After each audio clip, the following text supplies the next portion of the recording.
언제나처럼 오늘 하루 중에 정치 뉴스 여러분들께 전달해 드리고요. 또 저희가 함께 생각해보는 뉴스 인앤아웃 시간인데요. 오늘도 여러분이 너무너무 기대하시고 좋아하시는 YTN의 이우영 아나운서와 함께 하겠습니다. 안녕하십니까? 안녕하십니까, 이우영입니다. 지금이 나 퀴즈 하나 낼게요. 지금이 겨울이에요? 가을이에요? 겨울로 하겠습니다. 겨울. 네. 겨울? 네, 가을. 아니 네. 보니까 딴 거 모르겠는데 순발력이 대단해요. 네, 감사합니다. 그거 참 정말 그거 아니 원래 방송은 순발력으로 하는 거거든요. 네. 딴 사람들이 보면 우리가 뭐 사전에 뭐 짜고 얘기하는 줄 알겠어. 저희가 짜고 하는 거 일절 없습니다. 그래서 진짜 그거 훌륭하게 잘해요. 네, 유튜브로 보시면 그 실시간으로 제가 당황하는 표정, 동공이 흔들리는 것들 하나하나 다 보실 수 있습니다. 네. 그렇죠. 네. 예. 아니 순발력이 대단해요. 네. 젊은 사람이 이렇게 원래 진짜 근데 방송은 순발력으로 해요. 하는 거예요. 예. 이거 그대로 이거 주는 거 읽다가는 이게 어떤 일이 탁 터졌을 때 거기 대응을 잘 못하거든요. 그렇죠. 예. 네. 그래서 제가 항상 얘기해요. 전 딴 건 모르지만 평생은 순발력으로 살았다. 네. 그런데 진짜 이게 겨울에 이래도 되는 거예요, 이거? 예? 이렇게 따뜻해요? 저는 좋은데요. 네. 좋아요? 네. 원래 추운 거 싫어해요? 그냥 뭐 적당히. 젊은 사람들 스키 많이 타지 않나요? 저는 이제 전에 여름에도 말씀드렸지만 계절 스포츠를 그다지 좋아하는 편은 아닙니다. 골프는요? 골프도 별로 좋아하죠. 젊은 사람들 또 골프도 많이 치대요. 전 골프채를 잡아본 적이 없거든 평생 동안. 그러니까 제가 지금 현재 가지고 있는 재산이나 예. 그 벌이상 골프를 하면 오히려 마이너스이기 때문에 딴 사람들은 빚내서 하는 사람도 있긴 있더라고요. 저는 그러지 않기 때문에 그렇습니다. 아주 건실한 청년이군요. 그렇습니다. 예. 네. 예. 금요일 날 17도까지 올라간대요. 축구하기 딱 좋은 날씨네요. 네. 축구하기 딱 좋은 날씨. 네. 그날 우리 반팔 입고 만납시다. 네, 알겠습니다. 예. 저희가 진짜 반팔을 입었는지 안 입었는지 유튜브를 보시면 알 수가 있고요. 맞습니다. 예. 저는 아무래도 나이가 들다 보니까 네, 이 그럼에도 작은 이렇게 약속을 주위에도 지키는 모습 기대하도록 하겠습니다. 으실으실해가지고 예. 자. 샵 0945 여러분들 제가 인터뷰하는 동안요. 여러분이 이거 좀 물어봤으면 좋겠다 이런 거 있으실 때 혹은 뭐 대답에 대해서도 좀 반박하고 싶으실 때 샵 0945 우물정 0945 여러분의 의견 보내주시면 저희가 방송에 반영을 해드리겠습니다. 짧은 문자 50원 긴 문자 100원입니다. 자. 첫 번째 소식부터 살펴볼까요? 그렇죠. 순발력을 내가 한번 봤어요 또. 네. 첫 번째 소식, 새로운 권익위원장 관련 소식입니다. 윤석열 대통령 오늘 새로운 권익위원장이 아니죠. 새로운 방통위원장 후보 소식인데요. 오늘 방송통신위원장 후보자에 김홍일 권익위원장을 지명을 했습니다. 제가 이래서 이제 앞서서 좀 헷갈렸는데 6개 부처 장관 후보자를 지명한 지 이틀 만에 윤 대통령이 장관급인 방송통신위원장 후보자를 지명을 한 겁니다. 오늘 이제 용산 대통령실에서 김대기 대통령 비서실장이 이 대통령실 비서실장이 이를 발표를 했는데요. 또 교육부 차관과 국가보훈부 차관도 각각 발표를 했기 때문에 이 소식까지 추가로 다뤄드리도록 하겠습니다.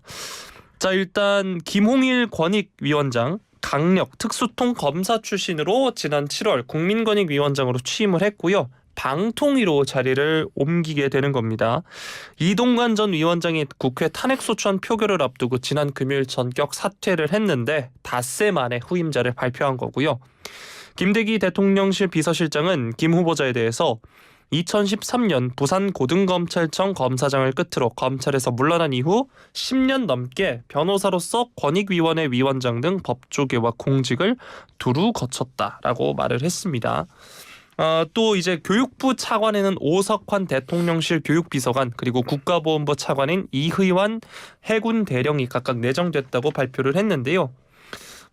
오석환 내정자에 대해서 김 실장은 교육부 학폭 근절 추진단장 및 대구교육청 부교육감을 거친 초중등 교육 정책 전문가다라고 말을 했고 이희환 내정자에 대해선 제2연평해전 당시 고속정 참수리 357호의 부정장으로 양쪽 다리에 총상을 입고서도 전산 정장을 대신해 고속정을 지휘함으로써 북방 한계선을 사수한 국가적 영웅이다라고 말을 했습니다.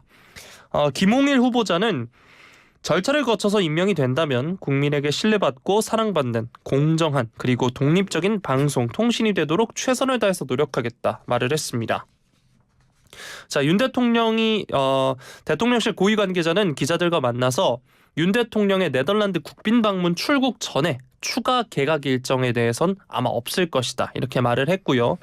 하지만 이게 발표 시점을 조율하고 있을 뿐 총선 차출론이 불거진 산업부 박문규 장관, 부산엑스포 책임론이 있는 외교부 박진 장관의 교체가 확정적이다 이런 보도가 나오고 있습니다. 한편 한동훈 법무부 장관은 언제 등판할지 관심인 가운데 과학기술정보통신부, 고용노동부는 유임하는 기류가 지금 뚜렷하다고 하고요.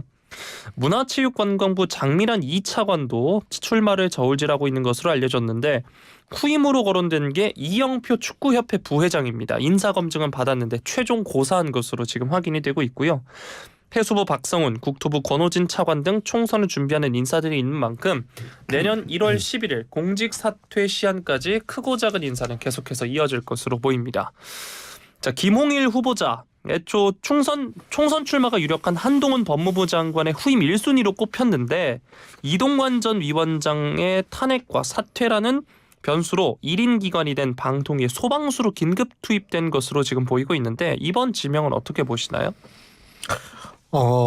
일단은 지금 정부와 여당이 이 어디에 언론 분야 중에 어디에 중점을 두고 있는지를 저는 알 수 있을 것 같아요. 그러니까 가짜 뉴스 근절이 이게 굉장히 중요하다라고 생각을 하기 때문에 이 가짜 뉴스를 근절하는 데 있어서는 김홍일 후보자가 굉장히 이 적합한 사람이다라고 판단했을 수 있다라는 생각은 들어요.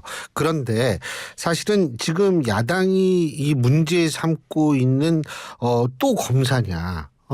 그리고 방송 경력이 없는, 방송과 관련이 없는데 어떻게 방통위원장을 하느냐 하는 야당들의 비판은 저는 귀담아 들어볼 필요가 있을 거라고 봐요. 물론 법조인 출신이 방통위원장 하는 게 처음은 아닙니다. 한상혁 전 방통위원장도 법조인 출신입니다. 그런데 한상혁 위원장은 뭐냐면 민원연 활동을 오랫동안 했던 사람이거든요. 그러니까 이 언론과 아주 무관하다라고 볼 수 있는 그런 법조인은 아니었어요. 근데 이제 지금 그 김홍일 이 신임 방통위원장 내정자는 사실 이 방송통신과 그다지 관련이 있는 일을 뭐를 했는지 전 잘 모르겠어요. 그러니까 이제 이런 얘기가 나오고 또 검사가 또 나오느냐 이런 것들에 대한 비판은 저는 좀 여권 전체가 귀담아 들을 필요는 있을 거라고 생각을 합니다. 단 정의당에서 이런 얘기를 했어요. 김 후보자 지명은 제2의 이동관 탄핵을 맡게 될 것. 연합뉴스 보도입니다. 이런 얘기를 했는데 저는 사실 이걸 보면서 이 탄핵이라는 건 최후의 수단이거든요. 최후의 수단인데 이렇게 정말 최후의 수단을 지금은 거의 일상 용어가 되듯이 야당들이 이런 표현을 하는데 이래도 되나라는 점은 좀 지적하고 싶어요. 마음에 안 들 수 있죠. 하는 걸 봐야죠. 그 다음에 탄핵 얘기 탄핵은 좀 피해야 되는데 그리고 제가 뭐냐면 정의당 같은 경우에 항상 얘기하는 게 뭡니까? 이 다당제를 추구한다는 거 아니에요. 다당제 추구하는데 민주당 맨날 탄핵 얘기하는데 정의당마저 그 대열에 동참하면 과연 다당제에서 추구하는 다양한 목소리는 그럼 어디서 찾을 수 있는지를 저는 한번 묻고 싶어요. 그래서 저는 어쨌든 하는 걸 봐야 된다. 그리고 마음에 안 들더라도 지금부터 탄핵 얘기한다는 거는 본인들의 어떤 존재 이유에 대해서 유권자들이 어떻게 생각할까를 한 번쯤 생각해 봐야 된다라고 저는 봅니다. 그렇기 때문에 이거는 굉장히 전 좀 유감스러운 발언이 아닌가 이런 생각을 합니다. 네. 자, 이어서 두 번째 소식 한번 살펴보도록 하겠습니다. 국민의힘 김기현 대표 그리고 이뇨한 혁신위원장 오늘 전격 회동을 하면서 내홍의 돌파구를 찾을 수 있을지 주목이 되고 있는데요. 막판 조율이 진행 중이다라는 기사가 있었는데 조금 전 5시부터 회동을 갖는다라고 했고 지금 회동이 이어지고 있다는 속보가 막 올라오고 있습니다. 지도부와 혁신이 지도부, 중진, 친윤 인사들의 불출마 혹은 험지 출마 혁신안을 두고 지난주부터 갈등을 겪어왔죠. 혁신위는 이 안건을 최고위원회에서 의결해달라고 요청을 했는데 지난 4일 최고위의 안건 상정이 불발이 됐고요. 일각에선 혁신위가 조기 해산, 비대위 전환 요구 등을 카드로 내세워서 지도부를 압박할 것이다. 이런 말도 나왔습니다. 최고위와 혁신위 회의가 잇따라 열리는 내일까지 갈등 상황이 정리되지 않는다면 양측은 정면 충돌을 피할 수 없다. 이런 관측도 나왔는데요. 이처럼 긴장이 고조된 상황에서 이뤄지는 오늘 만남, 지도부와 혁신위가 계속 지금처럼 갈등을 이어가거나 혁신위가 중도 하차하는 것이 서로에게 모두 손해라는 판단에 성사된 것으로 보입니다. 혁신위는 일단 성과 없는 종료를 원하지 않고요. 지도부 역시 전권을 주겠다며 꾸린 혁신위가 실패하는 것이 부담스럽기 때문입니다. 오늘 이제 희생 혁신안과 관련해서 주류 희생과 관련해서 절충점을 찾아가면서 갈등 봉합을 시도할 것으로 지금 관측이 되고 있고요. 지도부는 혁신안 취지는 존중을 하지만 지금 최고위에서 이를 의결하거나 개인 결단을 강요하기는 어렵다는 입장을 고수해 왔습니다. 시기상조 그리고 절차상으로도 맞지 않다라고 한 거고요. 이양수 원내수석 부대표가 오늘 SBS 라디오에 출연해서 두 사람이 이견은 조정하고 공감하는 부분은 좀 더 증폭시켜서 갈 계획을 가지는 그런 자리가 될 것 같다. 이렇게 말을 했고요. 방향성에 있어서는 혁신위 제안이 수용되지 않을까 하는 생각이 든다. 단지 시기의 문제라고 생각한다. 이렇게 말을 했습니다. 윤희석 선임 대변인도 KBS 라디오에서 총선까지 넉 달 정도 남아있는 상태고 희생은 개인의 선택이 우선돼야 하기에 지도부 입장에서도 뭐라고 말할 수 없는 상황이다. 이렇게 말을 했습니다.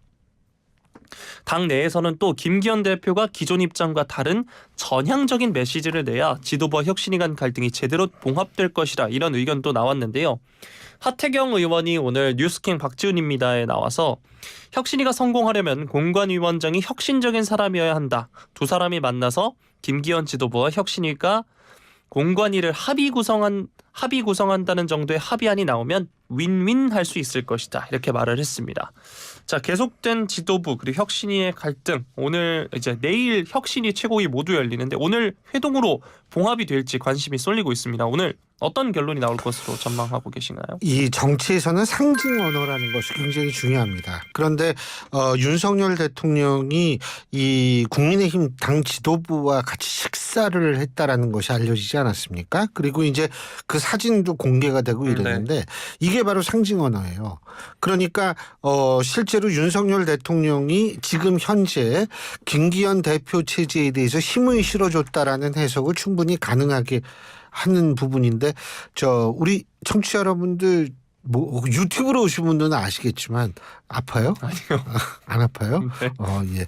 아니 이우영 아나운서가 마이크에 손을 부딪혀 가지고요. 되게 아파 보여 가지고 제가 물어본 겁니다. 근데 이게 상징 언어라는 것이 굉장히 중요하거든요. 네. 근데 이게 힘을 실어줬다. 이렇게 되면 사실 이게 그리고 밥 먹는 차례도 중요해요. 대통령이. 그러니까 먼저 예를 들면 이뇨한 위원장하고 밥을 먼저 먹고 그다음에 김기현 대표랑 밥을 먹었다. 이러면 이게 문제가 다른데 김기현 대표랑 먼저 먹은 거죠.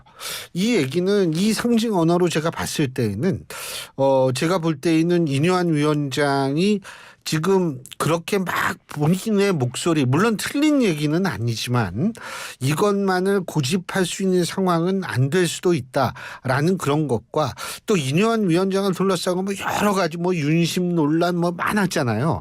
그런데 그런 것들도 어느 정도 저는 잠재우는 그러한 의미로 받아들여야 된다라고 생각하기 때문에 제가 볼 때에는 여기서 더 나가버리면 지금 이뇨한 위원장도 상당히 곤란해질 거고, 근데 이뇨한 위원장은 뭐 어차피 본인 출마도 안 한다고 그러고 그랬으니까. 근데 이제 국민의힘이 굉장히 힘들어질 수 있는 상황이 된다. 그러니까 조금 더 기다려보는, 그러니까 이 지혜가 좀 필요하다. 제가 항상 얘기하는 거 있잖아요. 나이가 들수록 저처럼 나이가 먹다 보면 똑똑함으로 사는 게 아니에요. 현명함으로 사는 거거든요. 지금 국민의힘 지도부와 이뇨한 혁신위가 필요한 것은 똑똑함과 어떤 반짝반짝하는 아이디어라기보다는 현명함이라는 점을 말씀드리고 싶습니다. 네. 예. 지식보다 이제 지혜라고 말씀을 해주신 걸까요? 뭐 자꾸 그렇게 끼지 마세요. 제가 끼라고 여기 앉아 있는 거 아닌가 싶은데. 이 토시를 나는 것 같아요. 네, 아닙니다. 네. 그래서 덧붙이는 거죠. 그 상처난 거 아니에요? 괜찮습니다. 그래 안 괜찮아요. 네. 자, 다음 소식 이제 총선 앞두고 양당의 움직임들 한번 살펴볼 텐데요. 먼저 국민의힘 내년 총선 출마 희망자들을 대상으로 공천 신청 서류를 받을 때 불체포 특권을 포기한다는 내용의 서류에 서명을 받기로 했습니다. 당 전략기획부총장인 배준영 의원이 오늘 총선기획단 회의에서 이 같은 내용의 안건을 의결했다고 브리핑을 통해 밝혔는데요. 국회의원직을 자신의 사법 리스크 방어를 위해 방탄 목적으로 이용했다는 비판이 제기된 민주당 이재명 대표를 겨냥한 포석으로도 지금 풀이가 되고 있습니다. 이게 앞서서 당 혁신위원회가 불체포 특권 전면 포기 당헌 당규 명문화 혁신안을 당 지도부에 공식으로 건의를 한 바 있었죠. 배 의원은 이 특권을 내려놓으라는 혁신위 말에 부응해서 오늘 결정한 것이다 라고 하면서 혁신위에서 여러 좋은 제안을 많이 해줬다라고 말을 했습니다. 배 의원은 또 공천관리위원회 출범 시기에 대해서는 12월 중순부터 말까지 예정하고 있다 밝혔고요.